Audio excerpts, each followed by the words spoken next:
करेंगे। Please join your hands.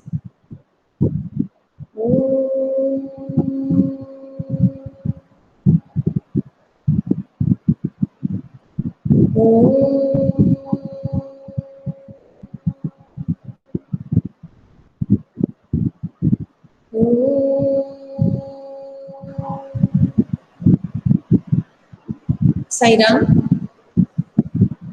God bless you all. आज हम अपनी क्लास में जिस कविता को पढ़ने जा रहे हैं, कविता पढ़ने से पहले आप सभी से मैं कुछ प्रश्न पूछूंगी, पहले उन प्रश्नों का उत्तर देंगे और उसके बाद हम कवि और कविता के बारे में जानेंगे। ओके, बात समझ में आई सभी को? पहले क्या करेंगे, पहले कुछ प्रश्नों का उत्तर देंगे।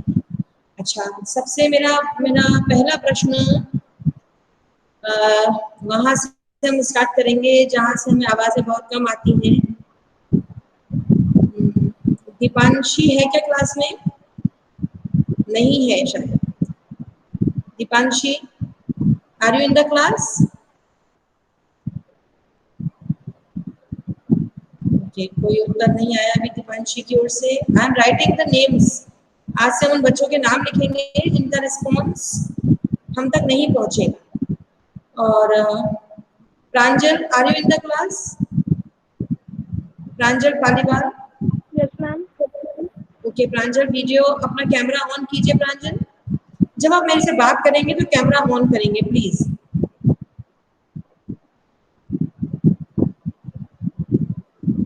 प्रांजल, और ना कोई भी बच्चा समय बर्बाद नहीं करेगा, स्पीडीली, जिससे हमारा वक्त ना जाए। यस प्रांजल, हम जिस कविता को पढ़ने जा रहे हैं उसका नाम है सहर्ष स्वीकारा है। ठीक है, तो सबसे पहले आप मुझे बताएं स्वीकारना मतलब क्या? स्वीकारने का आशय क्या है? किसी भी चीज को स्वीकार करना, मतलब कोई भी चुनौती है या फिर कुछ और प्रॉब्लम है उसको स्वीकार कर उसको मानना। उसको स्वीकार करना, उसको मान लेना कि हाँ ये गलत है, वो सही है या गलत है, उसको आप हमें इस तरह से बता रहे हैं कि अगर कोई गलती हुई है तो उसको ये मान लेना कि हाँ मैंने ऐसा किया, ऐसा है ना? अच्छा, और कुछ स्वीकारने से और क्या आशय है? मानवी,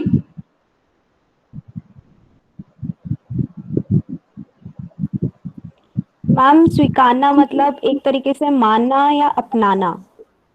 गुड। पहले में उन शब्दों का अर्थ पता हो। हम जो कविता पढ़ने जा रहे हैं, क्या हम उस कविता का जो शीर्षक है क्या हम उसको समझते हैं? जब हम शीर्षक को समझते हैं तब हम उसकी मूल संवेदना तक पहुंचेंगे। तो जैसा मानवी ने कहा, अपनाना, ठीक है। और हर्षी, स्वीकारना मतलब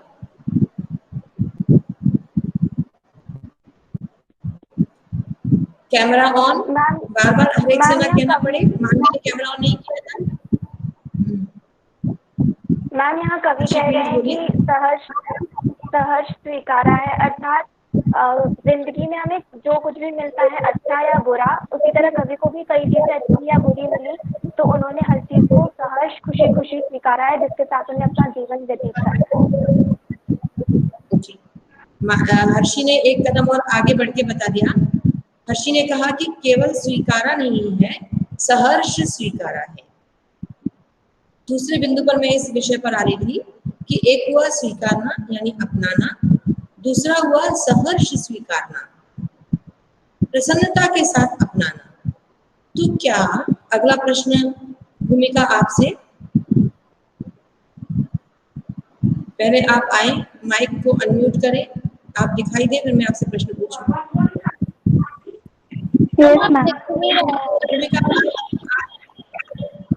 दिख नहीं रहे हो भूमिका? मैम आज मैंने दूसरा फोन यूज करा है तो इसमें मेरा कैमरा वर्क नहीं कर रहा है, इसके साथ पता नहीं क्यों अलाउ नहीं हो रहा। चलिए, बट कोशिश कीजिए कि कैमरा जहाँ तक हो सके ऑन रहे। दीपांशी, यस मैम, मैं नेक्स्ट टाइम से ऑन करूंगी, वो आज प्रॉब्लम। तब तक आप कोशिश करो, मैं तब तक दीपांशी से बात करती हूँ। Deepanshi has left. दीपांशी से हम बात करने की कोशिश कर रहे हैं तो दीपांशी बाहर हो रही है, लेकिन आज हम बात किए बिना मानेंगे नहीं। चलिए ठीक है Bhumika, back to you. Yes ma'am. प्रश्न ये है, जैसा अभी हर्षी ने कहा कि सुख और दुख दोनों को सहर्ष स्वीकारना, क्या ये संभव है? खुशियों को तो हम बहुत अच्छे से स्वीकारते हैं, नेचुरली उसको हम हैप्पीनेस के साथ एक्सेप्ट करते हैं। क्या हम दुख को भी सहर्ष स्वीकार सकते हैं? मैम असल जिंदगी में तो दुख को सहज स्वीकार करना थोड़ा मुश्किल हो जाता है, पर अगर इंसान अपने सुख के लिए जिस तरह वो मतलब अगर उसकी जिंदगी में कोई परेशानी आती है तो वो भगवान के पास जाता है, पर सुख आता है तो वो कभी कभार भगवान को याद करना भूल जाता है। तो उसी तरह उसे अपनी जिंदगी में देखना चाहिए कि अगर वो अपने सुख को भी इतने अच्छे से स्वीकार करता है तो अपने दुख को भी स्वीकारना चाहिए। आवाज थोड़ी कट रही है, आवाज थोड़ी कम आ रही है। चलिएगा, कोई बात नहीं, बट हाँ भूमिका ने अच्छी कोशिश की थी। कोशिश ये जहाँ तक मुझे समझ आया कि जब दुख आते हैं तो वो हमें ईश्वर से जुड़ने का मौका देते हैं। भूमिका यही कहा आपने? Yes ma'am. और ईश्वर की शरण में जाकर हम उन दुखों को अपना सकते हैं। ठीक है, ओके। नंदिनी पालीवाल, किस कंडीशन में हम दुख को भी खुशी खुशी स्वीकारेंगे? ऐसा कुछ अपने अनुभव के आधार पर आप बताएं कि कब ऐसा हो सकता है कि भले दुख हो लेकिन हम उसे स्वीकारने के लिए तैयार हैं। मैम जब हमारा परिवार पूरा हमारे साथ हो तब हम दुख को भी खुशी खुशी स्वीकार करेंगे। परिवार साथ है तो स्वीकार करेंगे, ठीक है मैम। मतलब ऐसे भी कर सकते हैं पर सपोर्ट भी चाहिए रहता है ना। यदि किसी का सपोर्ट है तो आपका कहना है कि दुखों को सहना आसान हो जाता है। Yes ma'am. Okay Poonam. Ma'am ऐसा भी कहा जाता है ना कि रात के बाद अंधेरा हो, मतलब रात के बाद सुबह होती है। मतलब ऐसा कि दुख के बाद दुख तो आते हैं मैम, उसके बाद सुख भी आता है। ओके ठीक है, गुड। पूनम आपका कंसेप्ट?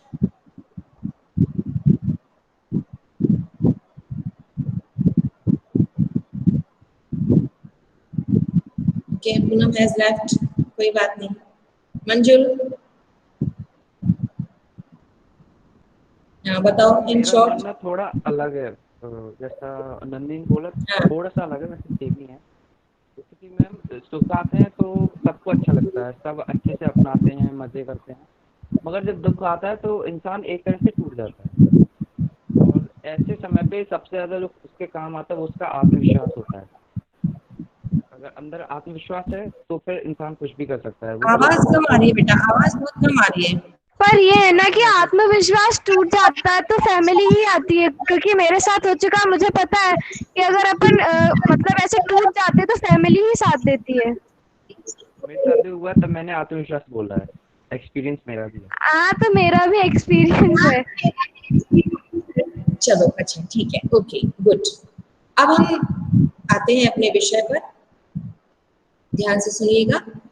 कविता का नाम है सहर्ष स्वीकारा है। जो बात मैं चाहती थी आपकी ओर से निकले तो वो मैं भी एक उदाहरण और देती हूँ आपको कि यदि आपको किसी ने भी आपको कुछ ऐसा बोला जो आपको अप्रिय है, आपको पसंद नहीं है, और यदि वो व्यक्ति, उस व्यक्ति से अगर आपका बहुत ज्यादा क्लोज रिलेशन नहीं है, आपकी घनिष्ठता नहीं है उससे, आपको उससे ज्यादा ऐसा कोई प्रेम नहीं है, बस ऐसे ही आप उसे जानते हो, और दूसरी ओर एक ऐसा व्यक्ति जिसे आप बहुत प्यार करते हो, वो भी आपसे बहुत प्यार करता है, वही बात, वही अप्रिय बात उसने भी आपसे कही, आपको किसकी बात ज्यादा बुरी लगेगी? जो प्रिय है उसकी। आप किसकी बात से आप हट ज्यादा होंगे? जो आपको जानता ही नहीं है वो आपके बारे में कुछ भी बोल रहा है, कम जानता है वो आपके बारे में कुछ भी बोल रहा है, और जो आपको जानता है उसने आपसे कुछ भी ऐसा बोल दिया, तो आप इग्नोर किसकी बात को करोगे? जो हमें नहीं जानता। जो हमें नहीं जानता। कहने का आशय क्या है कि जो हमारे अपने हैं, जो हमारे प्रिय हैं, उनको माफ करने के लिए हम तत्पर होते हैं। क्यों? क्योंकि रहीमदास जी ने भी कहा है, रहीमन धागा प्रेम का मत तोड़ो चटका। कहा है ना कि छोटी छोटी बातें होती रहती हैं। हम ये भी सुनते हैं, एक घर में रहते हैं तो खटपट होती है, साथ में रहते हैं तो प्यार भी होता है और तकरार भी होती है, अच्छी बातें भी होती हैं, कुछ चुभती बातें भी होती हैं। सेम यही भाव दर्शाती है ये कविता। कवि कहते हैं उन्हें जीवन में जो भी मिला, सुख मिला, दुख मिला, प्यार मिला, तिरस्कार मिला, अपनापन मिला या नकारना मिला, सब कुछ उन्होंने सहर्ष स्वीकारा है। क्यों? क्योंकि ये सब उनके प्रिय की देन है। किसकी देन है? उनके प्रिय की देन है। अच्छा, आप एक और एंगल से आप इसे जरा देखो। अगर बर्थडे होता है आपका, आपको बहुत सारे गिफ्ट मिले हैं, छोटा गिफ्ट, बड़ा गिफ्ट, पैकेट से है भी, आपको गिफ्ट मिले हैं। सबसे पहले आप किसका गिफ्ट खोलना चाहते हो? उसकी भी आप एक लाइन बनाते हो कि मैं पहले कौन सा गिफ्ट खोलना चाहता हूँ या चाहती हूँ। सबसे पहले किसका गिफ्ट खोलना चाहते हो? बताओ। गिफ्ट के साइज से मतलब नहीं है, सबसे पहले हम किस व्यक्ति का गिफ्ट खोलना चाहते हैं? जो हमें अधिक प्रिय हो, जो हमें सबसे ज्यादा प्यार करता है, क्योंकि हम देखना चाहते हैं कि मेरे इस शुभ दिन पर उसने क्या दिया। तो यहाँ वस्तु से मतलब नहीं है, मेरा मतलब है फीलिंग से। हम वस्तु के रूप में उसकी फीलिंग्स को देखते हैं। Is it clear? अगर उसने आपको बहुत अच्छी चीज नहीं भी दी है तो भी आप उसे बहुत प्यार से रखते हैं, क्योंकि वह आपके किसी प्रिय की देन है। आपसे कोई मांगता भी है ना, मुझे ये वाला पेन दे दो, मुझे ये वाला कुछ दे दो, तो आप बोलते हो नहीं सॉरी, तुम कोई और ले लो, ये वाली चीज मैं तुमको नहीं दे सकती क्योंकि ये मेरे को मेरी बेस्ट फ्रेंड ने दिया है।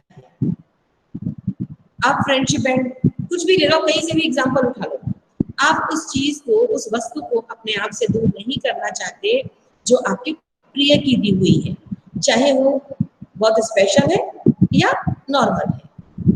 Is it okay? अब थोड़ा सा ये समझ में आएगा कि कवि ने क्यों कहा कि मैंने सहर्ष स्वीकारा है। ओके, अब हम पहले प्रेजेंटेशन देखेंगे, पहले हम इस कविता को देखेंगे और कविता को समझने के बाद फिर हम कवि के बारे में, हम थोड़ा उल्टी यात्रा कर रहे हैं, हम वापस चलेंगे। फिर पहले एक बार भावार्थ समझिए, भावार्थ के माध्यम से हम कवि के व्यक्तित्व को जानेंगे और कवि के व्यक्तित्व को जानकर हम पुनः कविता को जानेंगे। तो सभी बच्चे बहुत ध्यान से सुनेंगे, क्योंकि कभी भी मैं किसी का भी नाम नहीं पढ़ूंगी। मंजुल, आप कुछ कहना चाहते हो? मैम आप स्कूल में हैं? मंजुल, आपका माइक ऑन है, आप कुछ कहना चाहते हैं? मैम आप स्कूल में बैठी? हाँ, हम स्कूल से पढ़ा रहे हैं आपको। अरे हम स्कूल में, और उम्मीद करते हैं बहुत जल्दी आप भी स्कूल आ जाएंगे, आप सब स्कूल आ जाएंगे। इसी शुभकामना के साथ, इसी दुआ के साथ हम यहाँ बैठे हैं, ठीक है? ओके, तो be ready? Astha, are you ready? हाँ, यस मैम, यस मैम। बेटा प्लीज शेयर।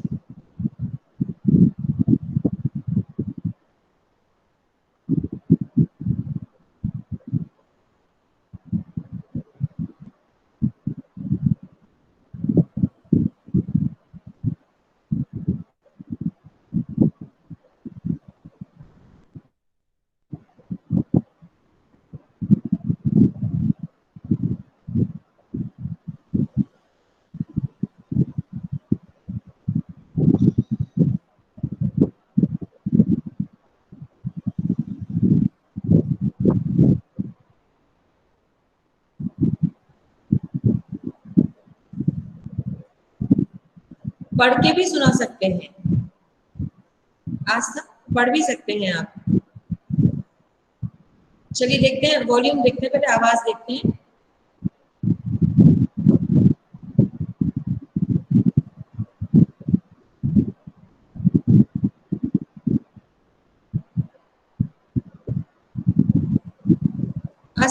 आवाज आ रही है?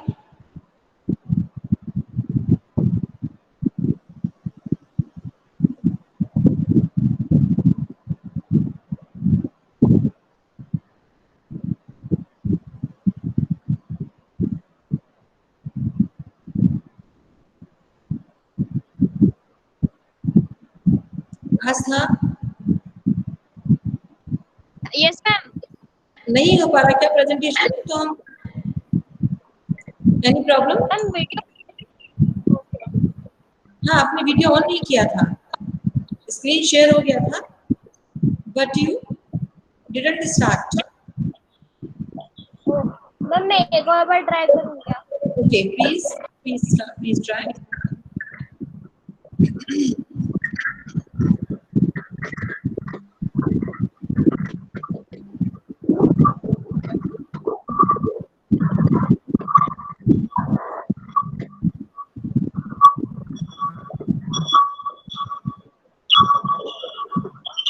इन सब के साथ वह अपने प्रिय को जुड़ा पाता है।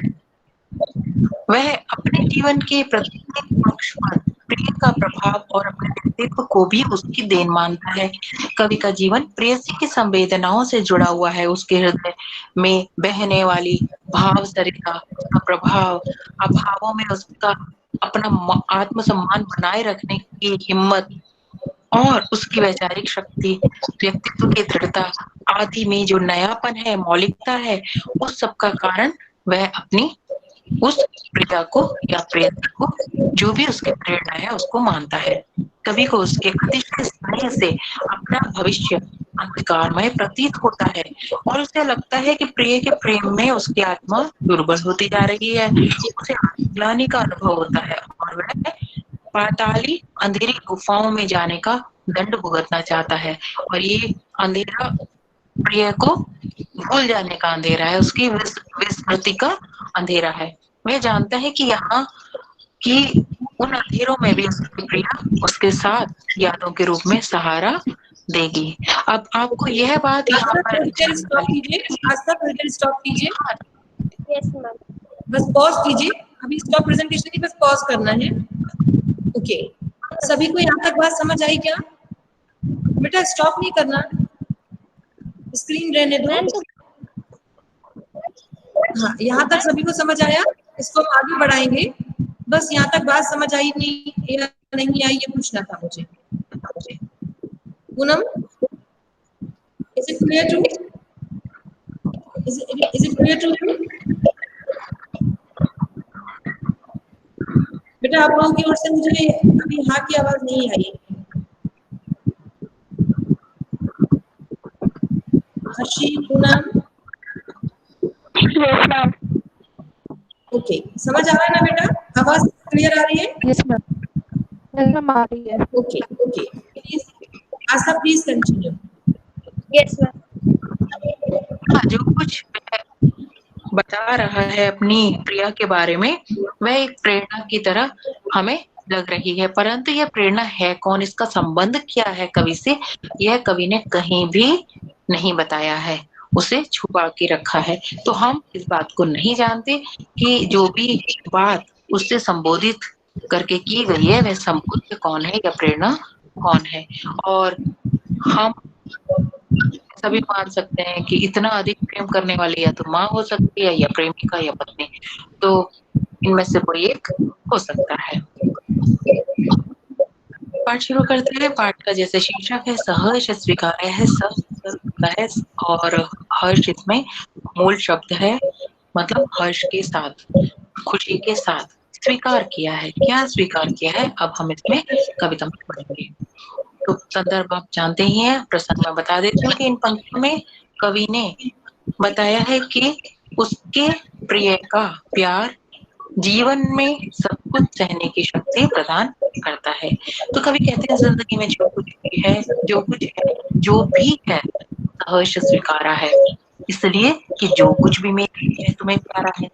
तो जीवन में जो भी सुख दुख है, जो भी खट्टे मीठे अनुभव हुए हैं और कोमल दिखी अनुभूतियां, कवि इन सब को खुशी खुशी स्वीकार करता है, क्योंकि वह अपने हर क्षण को अपने प्रिय से जुड़ा हुआ महसूस करता है और वह कहता है कि मेरा जो भी दुख है, मेरी जो भी कमियां हैं, मेरी जो भी अच्छाइयां हैं, उन सब के साथ तुमने मुझे अपनाया है, तुमने मुझे प्यार किया है, तुम मुझे प्यार करते हो, इसलिए तुमको ऐसा प्रिय है, इसलिए मुझे भी ऐसा प्रिय है, मुझे खुशी खुशी अपने जीवन की हर स्थिति स्वीकार है। तो कहना यह चाह रहे हैं कि उसका यह जीवन उसके प्रिय के प्रेम की देन है और आज कवि के जीवन में जो कुछ भी है वह उसके संबोध्य को प्रिय है, इसलिए उसे भी स्वीकार है। तो यहाँ आप देखिए भाषा खड़ी बोली है और सहज स्वीकारा में अनुप्रास है, सवर्ण की आकृति, और भाषा आपने देखा प्रवाह है भाषा में, और अतुकांत है, जातियां लिखे मुक्तक छंद है। तो इस अंश में हम देखते हैं इसका प्रसंग कुछ इस प्रकार होगा कि कवि ने अपनी अभावग्रस्त किंतु स्वाभिमान पूर्ण जिंदगी का शब्द चित्र प्रस्तुत किया है। और आगे हम देखते हैं, यहाँ कह रहे हैं कि गर्बीली गरीबी, तो गर्बीली या गर्बीली मीन्स जो स्वाभिमान से युक्त है, विचार वैभव, विचारों का वैभव, विचारों की संपन्नता, उसकी संपदा, भीतर की सरिता, भाव रूपी सरिता। और यहाँ पर मौलिक है, दो बार कहे कि उन्होंने अपनी बात में दृढ़ता पैदा की है। पल पल में आपके प्रकाश अलंकार है, मैं बात बताऊंगी। तो यहाँ हम देखते हैं कि कवि कह रहा है कि अपनी भावों की जिंदगी पर उसे गर्व है और इस जीवन को जीते हुए उसे जो भी गहरे अनुभव मिले हैं, उसके विचारों और चिंतन को जो संपन्नता मिली है और उसके व्यक्तित्व की दृढ़ता, उसके मन के भीतर जो भावों की स्थिरता है, भावों रूपी जो नदी बह रही है, वह सब कुछ नया है और उसका अपना है, उसका मौलिक है, कहीं भी कोई नकल या बनावट नहीं है। उसके पास अपनी अनुभूतियों के प्रति भी जो दृष्टिकोण है वह भी उसका अपना है। उसके पास जो कुछ भी है, अच्छा है बुरा है, उसमें कोई नकल नहीं है। कह रहा है कि जो कुछ वह लिखता है, जो कुछ उसकी रचना में भाव हमें दिखाई देते हैं, वे सब उसके अनुभव सत्य हैं और भोगे हुए यथार्थ हैं। इसलिए मैं कह रहा है ये सब कुछ नया है, मौलिक है, और इसीलिए कि पल पल में जो कुछ भी जागृत है, अपलक है, संवेदन तो तुम्हारा है। अभी कह रहे हैं कि अपने प्रिय से संवेदनाओं के धरातल पर जो भी उसने अपने प्रिय का प्रेम पाया है, यह सब कुछ जो उसे अपने जीवन में मिला है वह उसकी प्रेरणा के कारण है। अर्थात कवि के जीवन में जो भी सजग है, अपलक है, जो कुछ भी स्थिर है, वह सब प्रिय की प्रेरणामयी और संवेदनामयी अनुभूतियों का फल है। ये प्रिय, तुम्हारी संवेदना ही मेरी समस्त उपलब्धियों का मुख्य स्रोत है। मेरे जीवन में जो कुछ भी अच्छा बुरा है, उस सब में तुम्हारा ही संवेदन मौजूद है, तुम्हारी अनुभूति मौजूद है। और वे कह रहे हैं कि जो कुछ भी उनके जीवन में है, आज जो विचारों की दृढ़ता है, व्यक्तित्व का जो उसकी दृढ़ता है, वह सब कुछ उसके प्रिय के कारण है। तो हम यहाँ विशेष देखते हैं। विशेष में आप देख सकते हैं कि प्रिय की संवेदना का तरल अमूर्त बिंब प्रस्तुत किया गया है। और भाषा साहित्यिक खड़ी बोली है और मुक्तक छंद है। गर्बीली गरीबी में यहाँ आप देखेंगे कि ग वर्ण की आवृत्ति होने के कारण अनुप्रास अलंकार है। विचार वैभव में भी अनुप्रास अलंकार है। फिर इतर के सरिता भावों रूपी सरिता अर्थात रूपक अलंकार है। फिर मौलिक है 2 बार कह के यहाँ विचार को दृढ़ता प्रदान की है। अपने कथन को प्रमाणित करने के लिए 2 बार कह दिया है। और पल पल यहाँ पर पुनरुक्ति प्रकाश अलंकार है। गर्भीली गरीबी में आप देखिए गर्भीली प्रविशेषण है और गरीबी विशेषण है। तो इसके साथ ही यह अंश खत्म होता है। नेक्स्ट अब आगे आस्था, इसको भी यही रोकेंगे। Please stop now, stop presentation.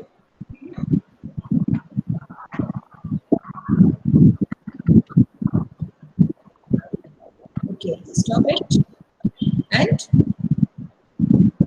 अब एक बार पुनः इसकी चर्चा करेंगे, एक बार सुनेंगे, क्योंकि कहीं कहीं आवाज में व्यवधान था, हो सकता है समझ ना आया हो। तो सबसे पहली बात तो नोट कीजिएगा। अच्छा, कोशिश कीजिएगा कि आप लोग कैमरा ऑन रखें। आप लोग कैमरा बंद करेंगे, I will stop talking to you. Actually मैं आपको पहले भी मैंने आपको समझाया है, specially you class 12th, I am not teaching you, I am talking to you, I am interacting with you. जब आप लोग नहीं दिखोगे तो मैं इंटरेक्शन किसके साथ करूंगी? क्लास तभी सजीव लगती है जब आप हो, आप दिखते हो। तो अब आज से हम ये भी नोट करेंगे कि कितने बच्चे कंटिन्यूअस कैमरा ऑफ करके बैठते हैं। एक है जिसका कभी कभी कैमरा बंद होता है, लेकिन कभी दिखते भी है, नहीं भी दिखते। और कुछ बच्चे हैं जो आते ही सिर्फ इसलिए हैं कि कैमरा बंद करके ही बैठना है हमें। टुडे, हालांकि मैंने पहले भी आपके नाम दर्ज कर रखे हैं, बट आज से strictly I am going to follow. आप कारण मुझे बताइए, पर्सनल विंडो पे बताइए, व्हाट्सएप पे बताइए, और अदरवाइज आप कैमरा ऑन रखिए। समटाइम आप ऑफ कर सकते हैं, बट हमेशा नहीं। तो अब इस कविता के बारे में पहली बात नोट कर लीजिए, क्योंकि जो भाव सौंदर्य है वो प्रत्येक काव्यांश के अनुसार अलग अलग है, लेकिन भाषा सौंदर्य पूरी कविता पर लागू होगा। कुछ बातें पूरी कविता पर लागू होंगी, कुछ बातें काव्यांश के अनुसार चलेंगी। तो पहली बात, यह कविता मुक्त छंद में लिखी गई है। छंद कौन सा है? मुक्तक कहते हैं, मुक्तक। मुक्तक छंद और अतुकांत रचना। अतुकांत, जहां तुक नहीं होती वहां मुक्तक होता है। ठीक है, मुक्तक छंद है, अतुकांत रचना है। और इस कविता में कवि ने अत्यंत सुंदरता के साथ बहुत अलग अलग अलंकारों का प्रयोग किया है। खास बात जो है वह एक तो अतुकांत है, दूसरा खास बात है खड़ी बोली। खड़ी बोली हिंदी का प्रयोग किया गया है। ये 2 बातें पूरी कविता पर लागू होंगी, अतुकांत रचना और क्या चीज, दूसरा क्या बताया हमने? खड़ी बोली। ठीक है, अब समझ लीजिए, कवि ने जो उपर्युक्त आरंभिक जो 4 पंक्तियां हैं, जिंदगी में जो कुछ है, जो भी है, सहर्ष स्वीकारा है। जहां से मैंने आपसे बात आरंभ की थी, क्यों स्वीकारा है खुशी खुशी? क्योंकि वह जो कुछ भी है वो तुम्हें प्यारा है। Is it clear to you? तुम्हें प्यारा है, इसीलिए तो तुमने मुझे दिया। मैंने आपको एक उदाहरण देके बताया कि आप सबसे पहले अपने प्रिय व्यक्ति के गिफ्ट को ओपन करते हो, क्योंकि उसने आपको जो दिया है वो निस्संदेह उसे बहुत प्यारा है, इसीलिए उसने आपको दिया है। और क्योंकि वो आपके प्रिय ने दिया है, इस कारण वो आपको प्यारा है। तो दुख या सुख, तिरस्कार या प्यार, जो भी प्रिय ने दिया है कवि को स्वीकार है। तो यहाँ पर कवि ने आपको स्पष्ट किया है कि अपने प्रिय से जो भी मिलता है वह अच्छा लगता है, वह हमें स्वीकार होता है। सहर्ष स्वीकारा में अनुप्रास अलंकार है क्योंकि स वर्ण की आवृत्ति है। गर्वीली गरीबी, यहाँ भी अनुप्रास अलंकार है। विचार वैभव अनुप्रास अलंकार है। आपने जाना है कि जब एक शब्द को रिपीट करते हैं, शब्द को बार बार लिखा जाता है, वहां पुनरुक्ति प्रकाश होता है। तो मौलिक है और पल पल में पुनरुक्ति प्रकाश अलंकार है। और खास बात है कि गरीबी भला किसको गर्व प्रदान करती है, गरीबी से किसको भला अभिमान होता है। गोविंद, आप हैं क्लास में? Yes ma'am. कैमरा ऑन नहीं होगा?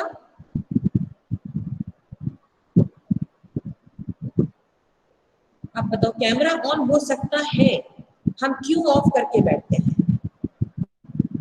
हम एक्टिव दिखना नहीं चाहते, रहना भी नहीं चाहते।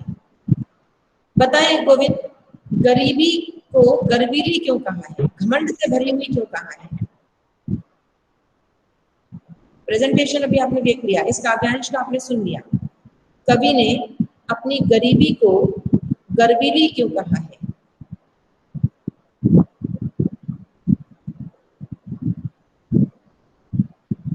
कैमरा बंद करके बैठते हैं ना तो ऐसे रिस्पॉन्स आते हैं गोविंद, क्योंकि हमने सुना ही नहीं होता है।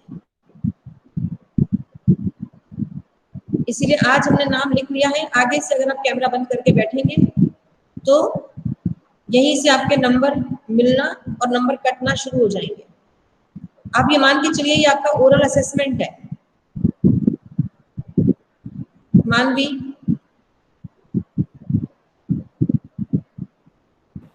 Yes ma'am. गर्वीली कैसे हो सकती है? मैम, गर्वीली का यहाँ मतलब है गर्व से भरी हुई, मतलब वह अपनी गरीबी पे शर्मिंदा नहीं है। वह अपनी गरीबी को ऐसे नहीं बताता कि मैं गरीब हूँ, मैं कुछ नहीं कर सकता। वो अपने आप को वह अपने आप से संतुष्ट है। वह लेखक मानते हैं कि मैं जो भी हूँ, मैं जितना भी है मेरे पास, मैं उतने संतुष्ट हूँ।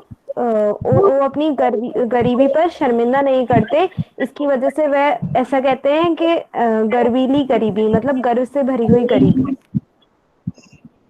मानवी, कैमरा ऑन क्यों नहीं किया? मैम, मेरा कैमरा ऑन है। नहीं, आस्था आपको मानवी दिखाई दे रही? हाँ मैम, ऑन है उसका कैमरा। अच्छा, मुझे क्यों नहीं? मुझे तो नहीं है, मेरी स्क्रीन पे तो एसोसिएट विजिबल। चलिए, अच्छा एक बार आप ये सुन लीजिए, एक बार सभी बच्चे सुन लीजिए, क्योंकि अगली क्लास में मैं इसी काव्यांश से आरंभ करूंगी। हाँ, yes Manvi, now you are visible to me. Good, एक बार सुन लीजिए पूरे काव्यांश को। अगली क्लास में आप में से one by one everyone will present it, आप व्याख्यायित करेंगे इसको। तो यहाँ तक हो गया था कि कवि को जो कुछ है वो इसलिए प्यारा है कि वह उसके प्रिय की देन है। आपने जाना कि यह प्रिय उसकी प्रेमिका भी हो सकती है, माँ भी हो सकती है, पत्नी भी हो सकती है। पूरे कविता पढ़ने पर यह स्पष्ट नहीं हुआ कि कवि ने किसको यहाँ इंगित करके लिखा है। कवि कहते हैं कि ये गरीबी कवि के लिए गर्व का कारण है। क्यों? क्योंकि उसने जो कुछ अनुभव किया, विचारों की जो गहराई आई, उसके विचारों में जो दृढ़ता आई, विचारों में जो नयापन आया, जो मौलिकता आई, तो सबका कारण कवि की अभाव भरी जिंदगी है। यदि जिंदगी में दुख होता ही नहीं, खुशियां ही खुशियां होती, तो शायद कवि इस तरह की रचना को नहीं लिख पाते, कवि इस तरह की रचना हमें नहीं दे पाते। कवि ने भोगा था, दुखों को भोगा था। तो गरीबी के कारण, अभाव के कारण कवि के जीवन में जो रूप आया, क्या रूप आया कि वह एक कवि बन सके, अपनी रचनाओं से दुनिया को अवगत करा सके। तो कवि ये मानते हैं कि मेरी ये गरीबी, इस पर मुझे जरा भी शर्मिंदगी नहीं है, मुझे इस पर अभिमान है, क्योंकि ये गरीबी गंभीर अनुभव का कारण है। ये गरीबी विचार, वैभव, संपदा का कारण है। मेरे अंदर जो दृढ़ता है, जो मजबूती है, मेरे अंदर जो एक नदी है, कैसी नदी है? अभिनव, नएपन से भरी हुई मौलिक जो नदी है विचारों की, वो सब इस गरीबी और अभाव के कारण है। और मेरी जिंदगी में पल पल जो कुछ भी हुआ है, वो सब तुम्हारी संवेदना के कारण है, तुम्हारे प्रेम के कारण है। अतः सब कुछ जागृत है, मेरी आंखों में स्थिर है, कुछ भी मैं भूला नहीं हूं। Is it clear? Am I audible and clear to you? तो इस काव्यांश को हम पुनः सुनेंगे आपके माध्यम से अगली क्लास में। तो पढ़ के आइएगा, समझ कर आइएगा, और कवि के बारे में भी पढ़कर आइएगा। तो अगली कविता में हम कवि और प्रथम काव्यांश के अध्ययन से ही बात को आगे बढ़ाएंगे। Is it okay? कुछ कहना है किसी को? कुछ पूछना है? अभी कोई डाउट है तो पूछ लीजिए। चलिए, अभी टाइम हो गया है तो फिर आप पलक माने बिना पलक झपकाए, जैसे आंखों में स्थिर हो जाना, निगाह में बस जाना किसी चीज का। तो जो उसकी प्रेमिका का जो संवेदन है, जो उसका स्वरूप है, जो उसका प्रेम है, वह कवि के जीवन में समाया हुआ है। ठीक है? ओके, तो अब हम आगे की डिस्कशन के लिए अगली क्लास में मिलते हैं। पढ़ के आइएगा, समझ के आइएगा और तैयार होके आइएगा। Okay, Sai Ram, God bless you. सारा मैम।